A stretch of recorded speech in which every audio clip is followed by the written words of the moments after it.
All right, everybody. Good evening.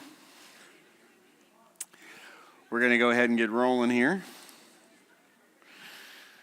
But before we do that, we're going to have a couple prayer requests and some announcements.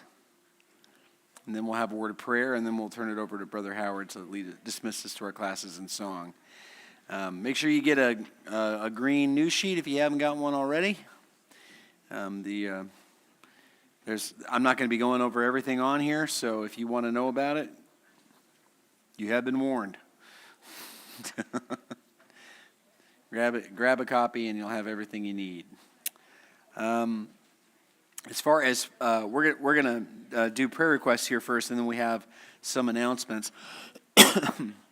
Actually, let's do announcements first. That way, we can go right from our prayer requests into the prayer. But an important scheduling thing that you guys need to be made aware of. We have, obviously, church tonight. We have church next week. And we have church the week following. So for the first 3 Wednesdays of December, we are having services. But there are 5 Wednesdays this month.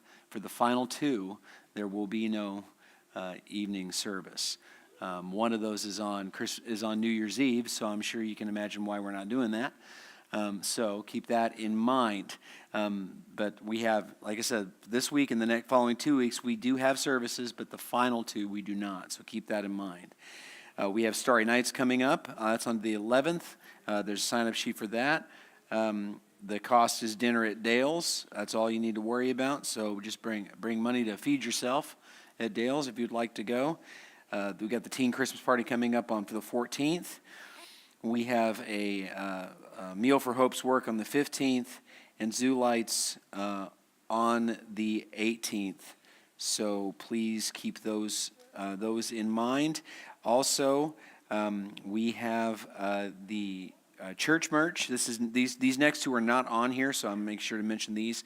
We have the church merch. We've gotten some new stuff, some pretty cool stuff. We got some long sleeves, and we got a hat, and we got our normal hoodies, but we also have a light blue one too now, which is cool. If you haven't filled out that form and gotten your new church merch, you can do so tonight. You don't have to do it tonight, but they are due by December 21st if you would like to get some new swag to wear around. And also the angel tree, if you were in our angel tree meeting on Sunday, that was Sunday, wasn't it? This last Sunday? It's due on Sunday, correct? Okay, yes, it's due on Sunday, and if you signed up to get gifts for a person, a family in need, you need to have them here by this Sunday and place them in the first classroom, which is that. Say again? Yes, so down this hallway near by the lobby, we've been using it for storage. Put your gifts in there, and we will make sure they get to who they're supposed to. They have a family number, correct? Yeah, so just make sure you put on the bag that has all the gifts in it, the family number is on there so we can make sure they get to the right spot. As far as prayer requests are concerned, we only have a few here tonight, so I'll just go ahead and mention all of them. But Cates woke up from her anesthesia and is off the ventilator. We're very happy to hear about that. Tina Allen has asked for the church to pray for her. David Collins came forward on Sunday asking for prayers through some struggles that he is going through with his living situation. And then also prayer requests that are not on here, but we've been asked to pray for Bob Malady, former member at Rosemark, who's in hospital with cancer. He is a Methodist in Olive Branch, so let's make sure that we keep him in our prayers. That is a terrible thing to have to go through, so let's make sure we're praying for Bob and his family. Okay, let's go ahead and have a word. Oh, yes. Yes. Okay, so Kenny Bryson went home today. Very good to hear. I'm very happy to hear that. All right, let's go ahead and have a word of prayer, and then we will turn it over to Brother Howard. Will you join me? Mighty God, Holy Father, Lord, we thank you for this day. We thank you for the blessing we received through your name. God, I ask that you bless us tonight in our worship and our study. Be with our teachers tonight, speak in them and through them. God, we ask that you be with those that we have mentioned tonight, especially We ask that you continue to bless Misty, that you be with Tina, that you be with David, and that you be with Bob, and that you be with all those that we have mentioned or not mentioned, Father. It doesn't matter. You know their needs. We ask that you bless them. Give us a great rest of this month and this year, Father, and prepare us powerfully for the challenges you have put before us. In Christ's name we pray. Amen.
All right.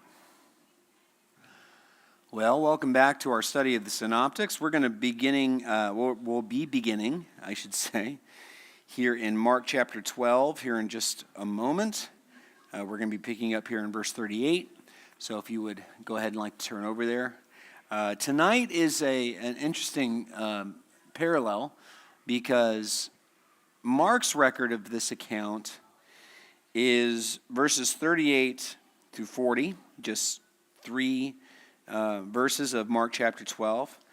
And then if we go over to our other section in Luke chapter 20, in Luke chapter 20, we have verses 45 through 47, three verses again, so you would expect Matthew's to be similar.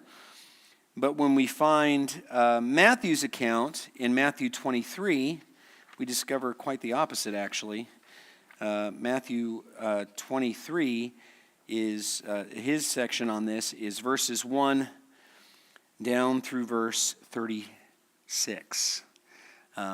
Matthew goes quite more extensively on this topic. So what we'll do tonight is we'll cover the two short accounts in Mark and Luke relatively quickly, and then we'll jump over to Matthew and round out our time together discussing the longer form coverage. We find here in Mark chapter 12, starting in verse 38, it says, and in his teaching, Jesus is teaching, he said, "Beware of the scribes who like to walk around in long robes and like greetings in the marketplaces and have the best seats in the synagogues and places of honor at feasts, who devour widows' houses and for pretense make long prayers. They will receive greater condemnation." And then if we get Luke's coverage, again, it's only a few verses. We go over to Luke 20.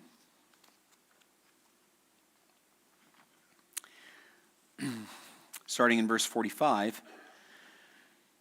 "And in the hearing of all the people, he said to his disciples, 'Beware of the scribes, who like to walk around in long robes and love greetings in the marketplaces and the best seats in the synagogues and the places of honor at feasts, who devour widows' houses and for a pretense make long prayers, they will receive greater condemnation.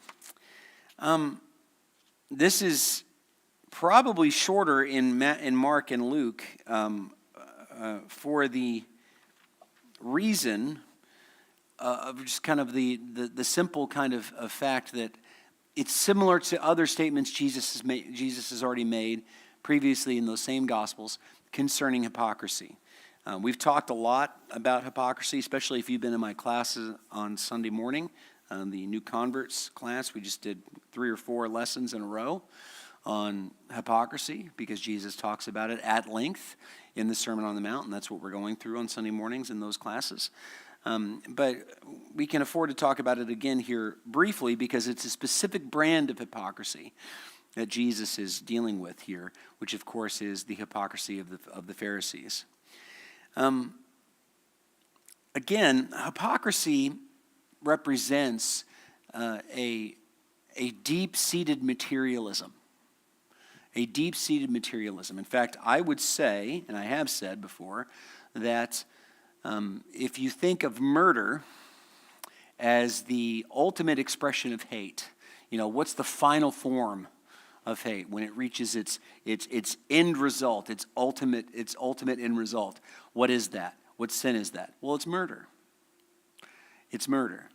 Hate put into action is murder. I would argue that materialism put into action is hypocrisy. That in the same way murder responds to hate or comes out of hate ultimately, hypocrisy comes out of materialism ultimately. Why? Well, because materialism is not the pursuit of wealth. I hope everybody in the room understands that. Poor people can be very materialistic, and wealthy people can be non-materialistic. A lot of people think like, well, in order to be a materialistic person, you have to be a wealthy person. Absolutely not. Absolutely not. I've seen widespread examples of both conditions, where I've seen wealthy people who were very non-materialistic, and I've seen poor people who were deeply materialistic. Can I give you an example of each? So there was a brother who worked at Sunset while I was a student there. Brother by the name, I don't think you mind me telling you this because, we all knew, and he's a humble guy. He wouldn't tell about himself, but I don't mind bragging on him a little bit. But his name is Terry Fanning. Mr. Terry still works there. It wouldn't be Sunset without Mr. Terry. Well, Mr. Terry works for nearly free at Sunset and has for a very, very long time because, well, Mr. Terry is very wealthy. He was very successful in the stock market, and God blessed him there, and he basically made him a very, very rich man. So rich, in fact, that he decided he wanted a Corvette. So he went down to the dealership with a briefcase and bought a Corvette for cash. I don't know anybody else in my life that's ever done that. But he just gave him the money, and they gave him a car. And you knew Mr. Terry was in the office because you'd pull into the parking lot, and there's his Corvette sitting there.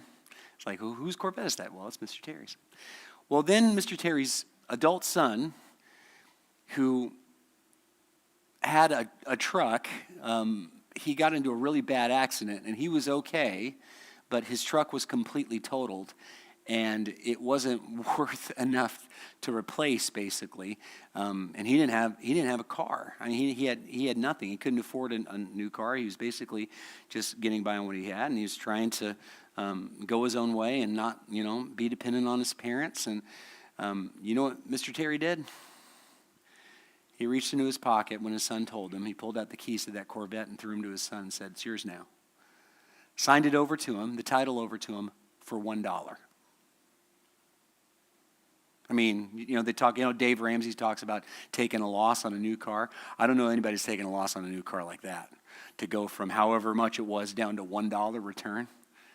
But the reason why Mr. Terry did that, and when you got to know Mr. Terry, and ironically, and his wife Terry, spelled with an I, Mr. and Mrs. Terry Fanning, when you got to know them, yeah, they had a great life, and they had a beautiful home, and they had all this really nice stuff. But it didn't take long spending time with them to realize that none of this really means anything to them. And if it meant your salvation, they'd burn it all down to give it to you. Very non-materialistic people. Let me give you an example of the opposite. So I think I've told some of you this before, but when I was working in Michigan, we had a food pantry that fed a lot of people, and about roughly 250 to 300 people a month were fed at that food pantry. And we had really good stuff. Walmart and Target and a bunch of different restaurants, including like Outback and Chipotle and and Applebee's and a bunch of other places would donate food. So we had really good stuff. We were kind of famous in the area for being the really good food pantry. So of course people were in and out of there all the time, and you hear all kinds of stories when people come in to get food, and you go basically on a shopping spree through this room with all this stuff. Now, you got to remember, this is free food. It is for people who can't afford to feed themselves. And I saw one lady with her shopping cart, in her broke-down van outside, and she said they were showing her what she could take, and she asked, "Do you have any peanut butter?" And they said, "Sure, we got plenty of peanut butter. We got peanut butter right over here." And she picked up a jar and handed it to her. And the lady looked at that jar of peanut butter and said, "Oh no, my kids like chunky," and put it back. You saw stuff like that all the time. "Oh, I don't like that brand of bread." Really? It's free. But not only that, here's the big one, the one that took the cake. There was a lady came in, and she shopped for about an hour and got a big old cart and a bag full of stuff, good stuff. And then she thanked everybody and hugged on everybody and said, "Thank you so much. This is such a big help. Really, really appreciate it." And she went out to her car and got in her car. But she didn't leave. And we figured, maybe she's having car trouble. So I went out there. I asked her, "Everything okay? Is your car good?" She goes, "Oh, no, yeah, I'm just waiting for a friend." I'm like, "Oh, okay." So I went back inside.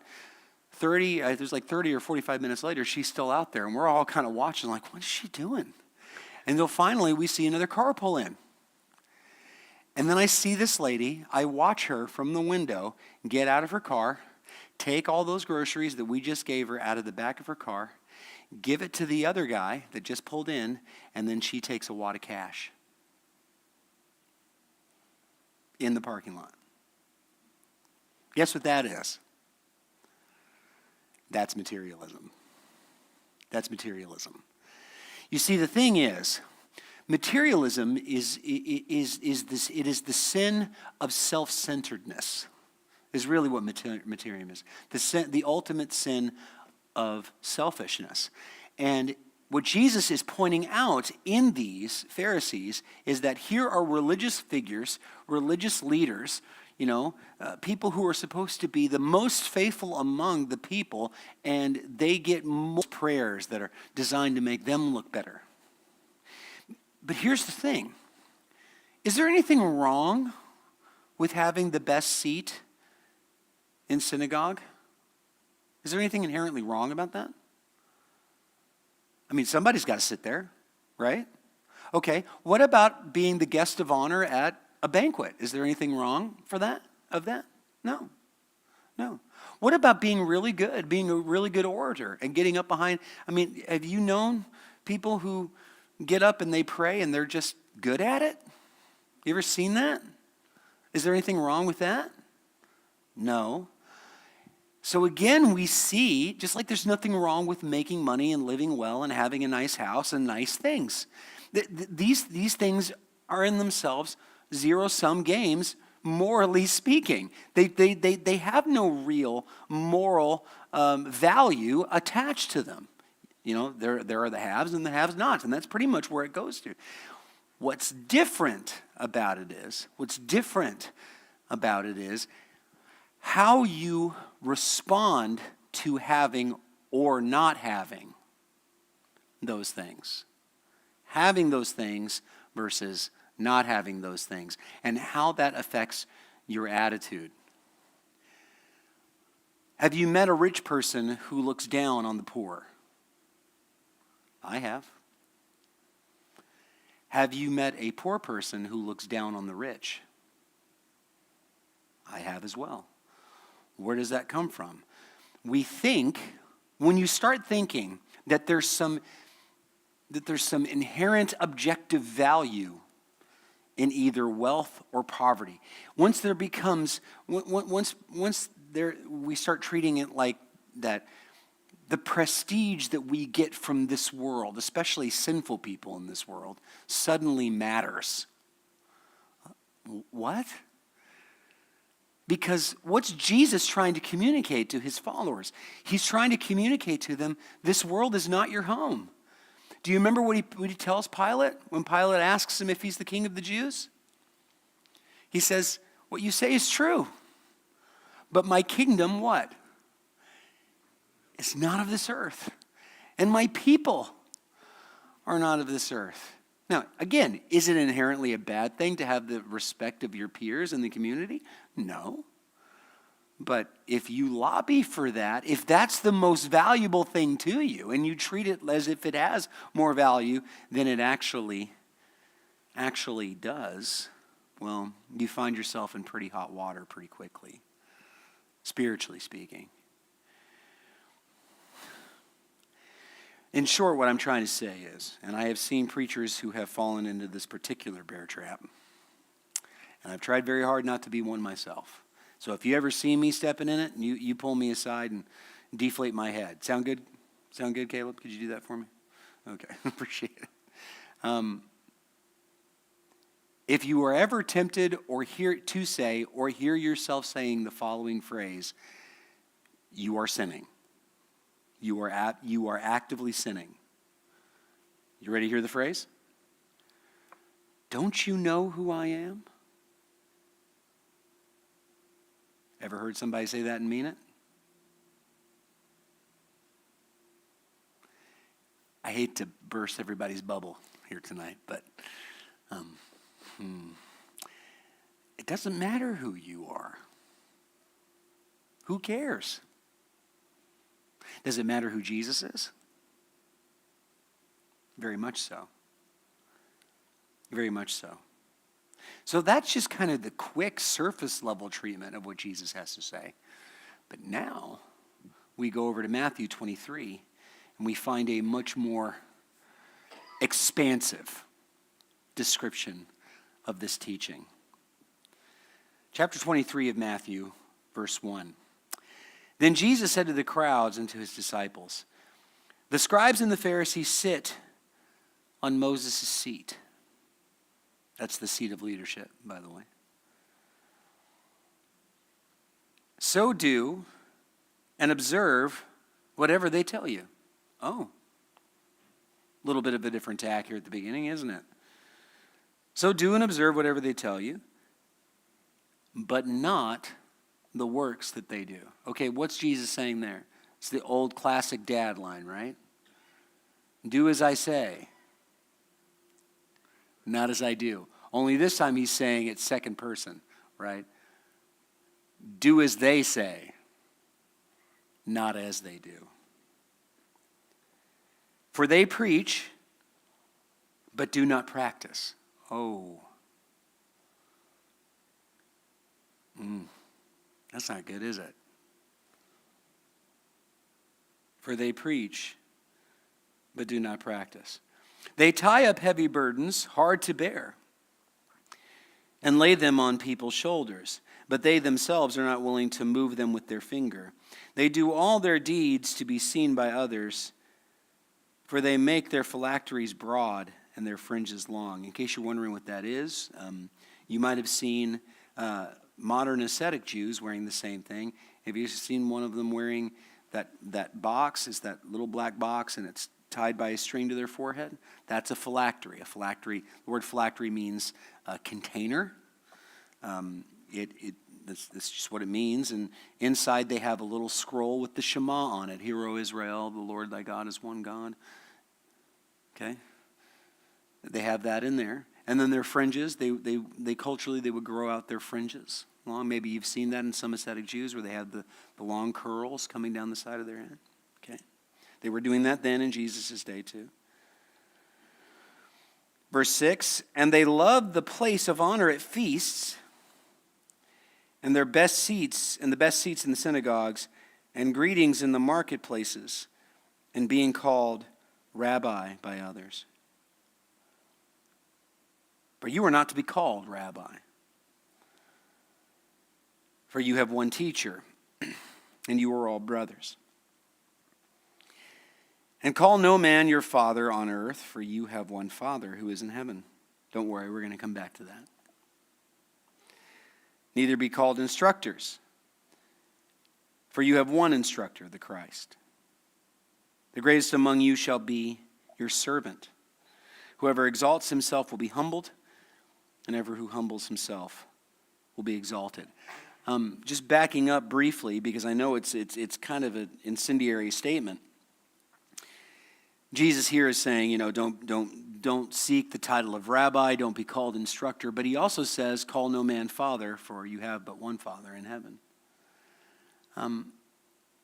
Okay, so does that mean I have to call my dad Stan and not Dad? That it's a sin to call him Dad? No, that's not what he's saying. What he's saying is, do not view any, not parent. He's not talking about parents. He's talking about religious leaders. He's talking about preachers like me, or elders like Bruce, or deacons like Robert, who's not in the room tonight, but he is a deacon. He's talking about leaders in the church. He's talking about leaders in a religious context. Don't call them father in the sense of you are giving them authority. Now, I used to struggle with this. I used to be of the opinion, because I have had plenty of interactions with, it's kind of my line of work. Sometimes you run into other religious functionaries, and so of course I've been in the room with plenty of Catholic priests and some bishops here and there, and what's the polite the polite title to give them when you're talking to them in conversation? Father. Yeah, you call them Father. I used to not do that. I do it now, and the reason why I do it now is because I understood something. There's a difference between being polite and calling someone your father. He's not saying don't be polite. He's not saying don't listen. If a doctor comes in a room, and that's a reckon. Even if I don't respect the doctor, and I've met doctors I didn't respect, but politely I still refer to them as doctor, because it's a title. It's not an office for me. It's a title. I see no problem with that. Now, what I'm not going to call him is my Father. And what you're not going to hear me say is, forgive me, Father, for I have sinned. That's different. See the difference? What Jesus is saying, don't put other people in the place of Christ. Don't put me in the place of Christ. Please don't do that. Every now and then I'll say something behind the pulpit that somebody might disagree with. I know, shocking. But somebody might disagree with, and I've had people come up to me after a sermon, or even days after a sermon, because they were nervous about doing it, saying, Jarrod, I just wanted to ask you about something that you said. Is it okay if because I don't know if and I could tell they're like they don't think it's appropriate to disagree with me. It's super appropriate to disagree with me. Take everything you hear me say from behind the pulpit and compare it to this, and if there's a difference, please let me know. Because if there is a difference, I need to change what I said to match what this says. Because this is right, and Jarrod has often been wrong. Okay? I'm just a microphone. I'm doing everything I can to take ego out of it, just to be a sounding board for Jesus. So don't put anyone in the place of Christ. This is, by the way, this is also the reason why there are there are certain religious titles that I reject. The ones I allow, of course, are the common ones, preacher and minister. Those are evangelists. I really like that one. That's the one on my business card. So preacher, minister, evangelist, those are the biblical ones for my position. So, yeah, I love those. I encourage people to call me those. I don't encourage people to call me pastor, but I accept it when they do, because even though pastor means elder, when they are using it from a denominational background, they don't mean elder, they mean minister. That term has changed. I don't tell people to call me that. I don't encourage them to call me that. But if they call me that, I answer to it. But there are some that I reject. For example, reverend. If you call me reverend, and it's happened, if you call me a reverend, I will correct you. Now, why do you think that is? Say again? Yeah, because I should not be revered. There's nothing worthy of reverence in me. Again, I'm just the microphone. I work for the one who's supposed to be revered. So if you call me reverend, politely, I will say, that's not my title. You don't have to call me that. Just call me Jarrod. That's fine. And I'll have to explain it. I've had to explain it a few times too. But that's what Jesus is saying. To keep, what he's saying is make sure that the pressure release valve on your ego is functioning and well oiled. Because what ends up happening is you end up getting in those, you didn't reserve the best seat for me? Well, no, we didn't think to do that. Don't you know who I am? Yeah, if you're saying don't you know who I am, the ship has already left port. You're already in sinful territory. But he goes on in verse 13. But woe to you, scribes and Pharisees, hypocrites. Again, hypocrite does not mean, I want to be clear, hypocrite does not mean saying one thing and doing another. That's called being a human being. We all do that. Okay? By that definition, everybody's a hypocrite. I'm not saying it's right to do that. I'm just saying that it's not being a hypocrite. A hypocrite is being a false facer, an actor. It means wearing a mask, putting on a persona that does not represent who you really are. Pretending to be someone else is what a hypocrite is. Okay? For example, a con artist by definition, is a hypocrite.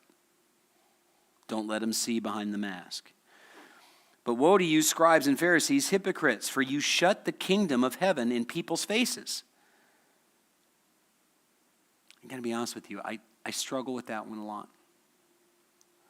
I don't struggle with it in the sense of it's difficult to understand, but that commandment makes me nervous. It makes me nervous about doing my job. I'm sure the surgeon feels the same way as he looks down at the scalpel in his hand, realizing how sharp it is and how close he's going to need to cut near an artery. There's a way that gives the scalpel more weight, doesn't it? Well, realizing that, hey, careful, Jarrod, don't shut the kingdom of heaven in people's faces. Sober stuff. You shut the kingdom of heaven in people's faces, for you neither enter yourselves nor allow those who would enter to go in. Woe to you, scribes and Pharisees, hypocrites, for you travel across the sea and land to make a single proselyte. And when he becomes a proselyte, you make him twice as much a child of hell as yourselves. Ooh.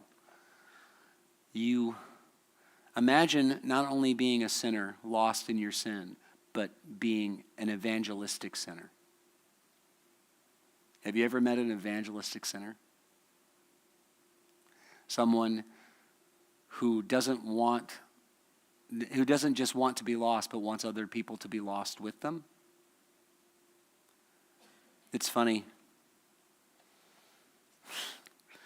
I've seen people come to Jesus and they say, people who people who, wouldn't have been uncommon for them to go to the bar and buy a round of drinks of everybody, for everybody, and get everybody just as drunk as they are, or encourage people to join them in sinful behavior. Go pick up women at the club and get them to go back to their room and sin with them. And then they get saved and they leave all that behind and they become a Christian. And they say, I just don't know if I can evangelize others. Well, you've already been evangelizing others to sin. You can't do the reverse. It's an interesting thought to think of sinners evangelistically. But that's what he's saying.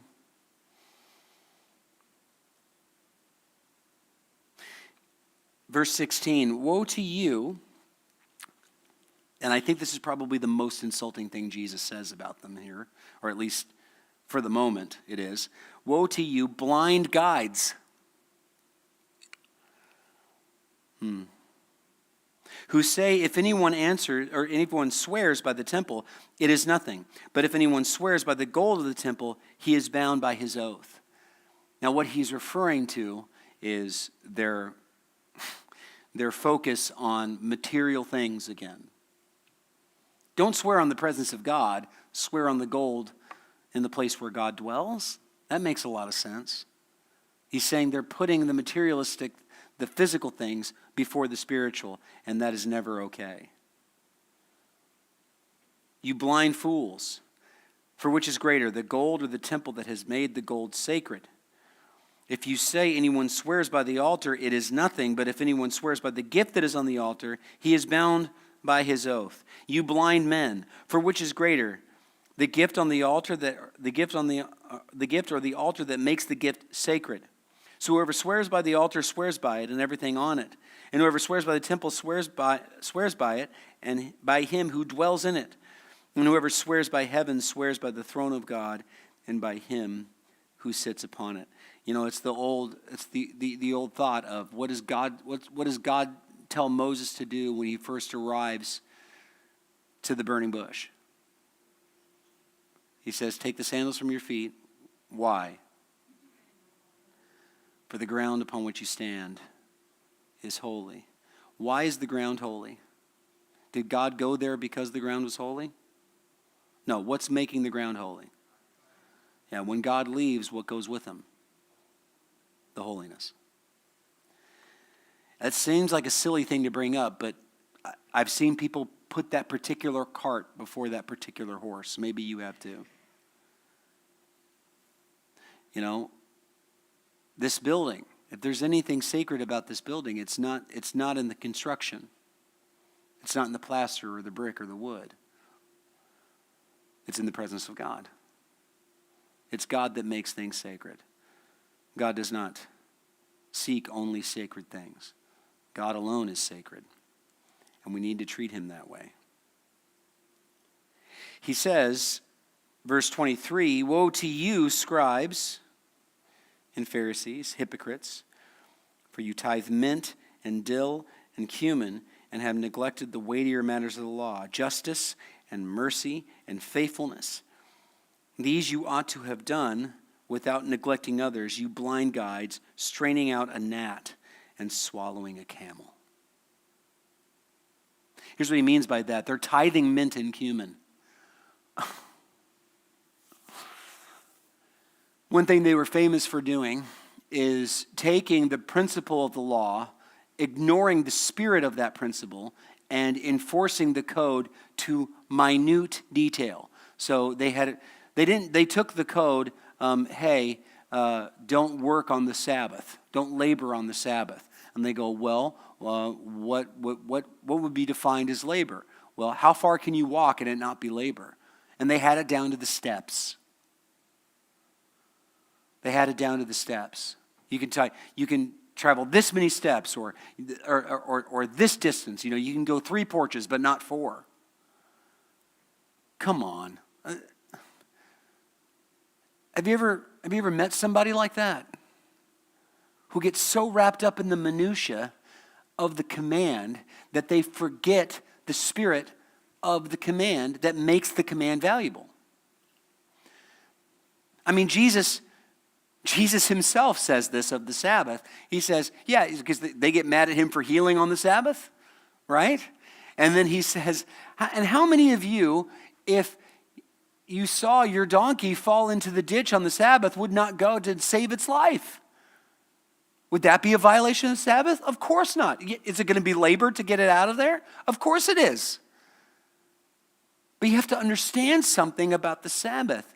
The Sabbath exists in the spectrum of the wider commands of God, and within that command is the spirit of the command that makes it valuable. What makes the Sabbath a valuable command is that you're supposed to be thinking about, in your resting, how God rested in creation. And think about how wonderful creation is. You know what the Sabbath really is a command to do?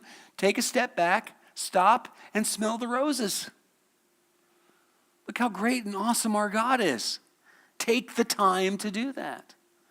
They had a whole day, by law, set aside for that. But they've forgotten it because they got too invested. They got too invested in the rules. You know, I'm not a big sports guy. You've got Tyler for that. I do like baseball. Here's the thing about baseball. That I love the game. I love the Tigers, Detroit Tigers. I love going to a ballpark and sitting there and eating a not so great, too expensive hot dog, and hearing the silly music, hearing 15 seconds of a song I really like, and then they turn it off. I like hearing the roar of the crowd. I like hearing the sound of that bat hitting that ball. And my favorite things about baseball is a game of expectation. People say it's boring. I just don't think they get it because you're waiting with bated breath for a few seconds of just sheer panic. I love that. I'm not super. I know all the fundamental rules, but there are a bunch of minute rules that I don't know. Now, something interesting you might not know. See that guy right there, Donnie? Hi, wave Donnie. Donnie, true or false? You used to be an umpire. That is true. Do you have to know the rules to be an umpire? Yeah. What's an umpire's job? Keep control. Yeah, to keep control and enforce the rules, right?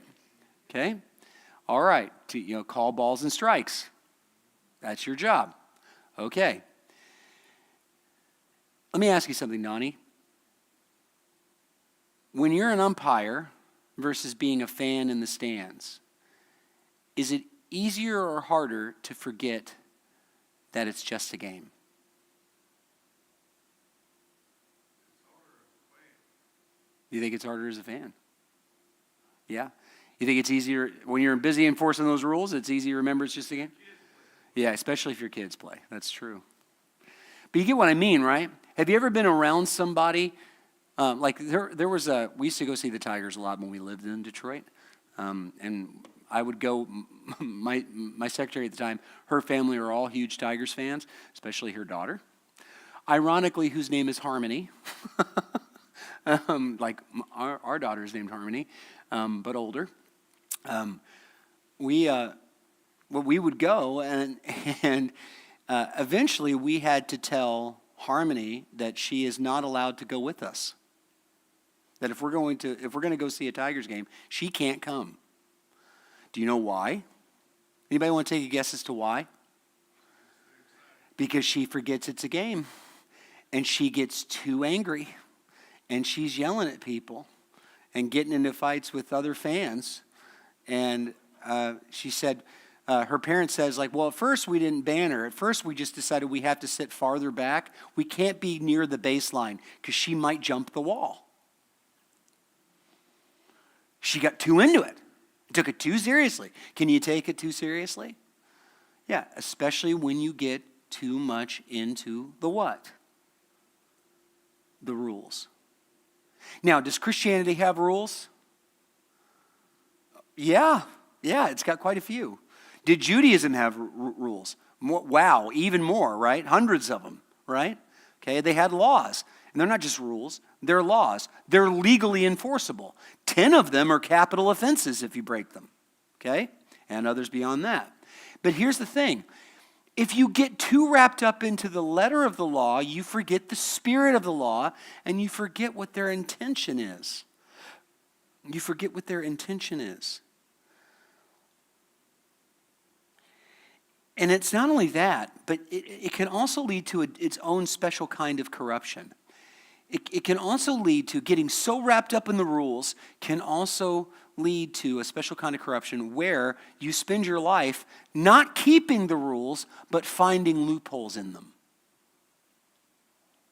Do you know what I mean by that? Do you know who knows tax code really, really, really well? Embezzlers. People who spend their lives cheating the IRS. Why is it important that they know the tax code? So they can get every cent out of it that they can and not get caught. Right? But they know the rules really well. But knowing the rules well doesn't mean you actually follow them, and it certainly doesn't mean you believe them. What Jesus is saying is here that you tithe mint and dill and cumin. Does God care so much if, it's like, well, we're supposed to give 10% because the law says 10%, but we don't have enough money to cover the 10% that we're supposed to give. We only have 8%. So we need to make up the remaining 2% in dill and cumin? Really? What's the solution there? Give 8 this time.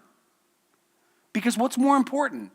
Tithing the exact right amount or making sure to do it? Having the spirit of giving that God wants you to have. What does Paul say about it in Corinthians? God loves what? A cheerful giver. An exacting giver? No. He loves a cheerful giver. Somebody who worships with their giving. I love that line, verse 24. You blind guides, straining out a gnat and swallowing a camel. Verse 25. Woe to you, scribes and Pharisees, hypocrites! For you clean the outside of the cup and the plate, but inside you are full of greed and self-indulgence. You blind Pharisee, first clean the inside of the cup and the plate, that the outside might also be clean. Jesus will say this another way elsewhere. Do you remember what he calls them? The outside is beautiful, but the inside is bad. You remember what he calls them? Whitewashed tombs. Beautiful within, or beautiful without, but containing what within? Nothing but death and decay. Woe to you, scribes and Pharisees, hypocrites, verse 27. Here we have it here. For you are whitewashed tombs, which outwardly appear beautiful, but inwardly are full of dead people's bones and uncleanness. So you are outwardly appear righteous to others, but within you are full of hypocrisy and lawlessness. Verse 29. Woe to you, scribes and Pharisees, hypocrites! For you build tombs of the prophets and decorate monuments of the righteous, saying, if we had lived in the days of our fathers, we would not have taken part with them in shedding the blood of the prophets. Thus you witness against yourselves that you are the sons of those who murdered the prophets. Fill up then the measure of your fathers, you serpents, you brood of vipers. How are you to escape being sentenced to hell? Boy. Jesus is on the warpath here, isn't he? Verse 34, therefore I send you prophets and wise men and scribes, some of whom you will kill and crucify, and some you will flog in your synagogues and persecute them from town to town, so that on you may come all the righteous blood shed on the earth, from the blood of the righteous Abel to the blood of Zechariah, the son of Bachariah, whom you murdered between the sanctuary and the altar. See Zechariah for more of that, by the way. Truly I say to you, all these things will come upon this generation. Now, you probably have already picked up on it, but these are the famous 7 woes. But it's the same teaching. It's the same setting. Mark and Luke do not record all of them. Matthew does. We have Jesus' long form here in Matthew describing it. This whitewashed tomb idea, this brood of vipers idea. So one thing as we close, one thing I've been struggling with, not struggling with, but talking about recently with some others, because they've been struggling with it, is the idea of the disconnect we run into sometimes between calling ourselves Christians and actually living as Christians. We understand that those are often 2 different things, right? Let me give you an example that was brought to my attention recently. It was from a person's past growing up in the church, and there was a young man that they grew up with who was a member of that church who has personally, he has himself homosexual attraction. Okay? He's not sexually attracted to women, he's sexually attracted to other men. But he's a Christian, and he recognizes that that would be sinful to act on, and that's not what God wants for me. So he's in his 30s, 40s, living a single life and doing the best he can to live for Jesus. And this other person who was friends with this person was talking to me about how that happened and how difficult his life has been, his friend's life has been. Because, like I said, this person was also raised, this kid was raised in the church this is intentional. I'm putting heavy quotation marks here because I intend them. Christian parents. And what he found out is that obviously this young man, that desire and behavior came out in him pretty early. They were aware of it. So you know what they tried to do? You know how they just tried to fix it? His dad tried to beat it out of him. Well, that's a sin. He tried to spank the gay out of him. That's what he tried to do. Well, guess what? That didn't work. Because of course it didn't. Right? His brother, that kid's brother, didn't have it any easier. When he was in high school, he came. I heard this story too. He came home. He had met a girl that he decided might be the one. The first one he really fell in love with. You remember how excited you were the first time you ever fell in love? That feeling, what it was like. Boy, it was like going to the best version of Disneyland, right? I mean, you're just on cloud 9. Well, he came home excited to tell his parents about it. It's like, I met a girl and I think she's the one, and like, oh, I think I'm in love with her. But she didn't go to church. So you know what his mom and dad did? Well, I should really say his dad did it and his mom went along with it.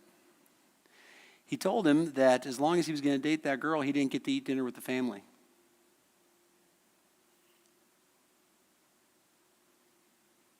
So he'd have to go up in his room and stay behind a locked door while the rest of them sat down at the table and had dinner together.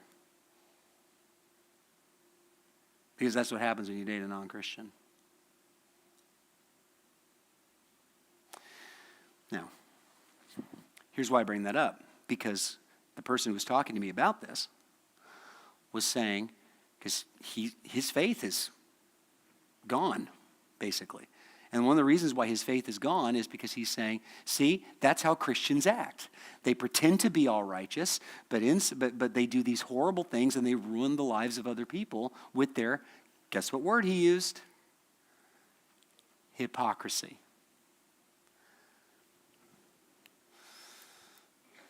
You know what the answer to that is? There's a difference between saying you're a Christian and actually being one. That was abusive. It was abusive for the dad to do it. It was cowardly for the mom to go along with it. It was abuse. It was abuse by proxy for the mom to go along with it because she was afraid to stand up to the dad. I'm telling you this right now. Maybe some of you can sympathize with this. The day I start abusing my children is the day Stephanie waits for me to go to sleep and then breaks my kneecaps with a hammer. As she should. As Jesus would have her do. But she wasn't going to do that. She was cowed by him, and she didn't stand up for her kids. She was more afraid of her husband than she loved her kids. Don't do that. That's cowardly. I would say sinful. But here's the thing. People says like, well, of course they're Christians. They say they're Christians. No. The Pharisees say that we sit in Moses' seat, but they don't live like it. This is why James says, the brother of Jesus says, do not be hearers of the word, but what? Doers of the word. Not hearers only, who delude themselves. You can't just say you're a Christian. You have to live being a Christian. And the way that you live being a Christian is not by tithing dill and cumin and mint. You can't do that. You can't do that. You can't, it's like, well, I'm a Christian, so I'm going to try my hardest to keep all the rules. Well, guess what we're really terrible at? I mean, we're really bad at it. Keeping the rules. We're really bad at that. I had a tearful interaction with my mother this past week who had a pretty bad health scare. I'll leave you with this. And bad enough to where she thought it might be the end. It wasn't, thank God, and she's doing okay, but be praying. She is in the hospital right now. And she was facing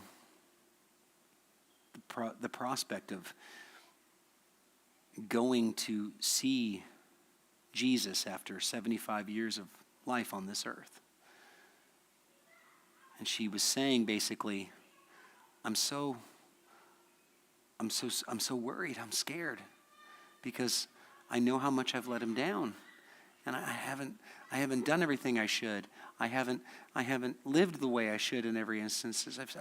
I haven't been the wife I always needed to be, or the mother I always needed to be, or the grandmother I always needed to be. And she was heartbroken.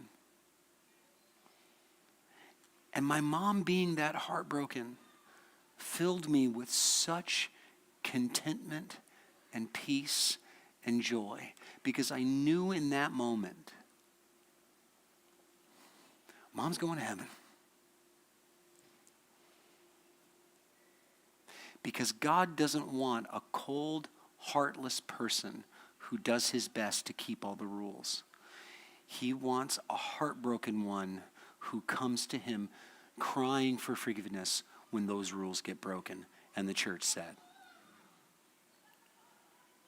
be the second one, not the first one. We're out of time.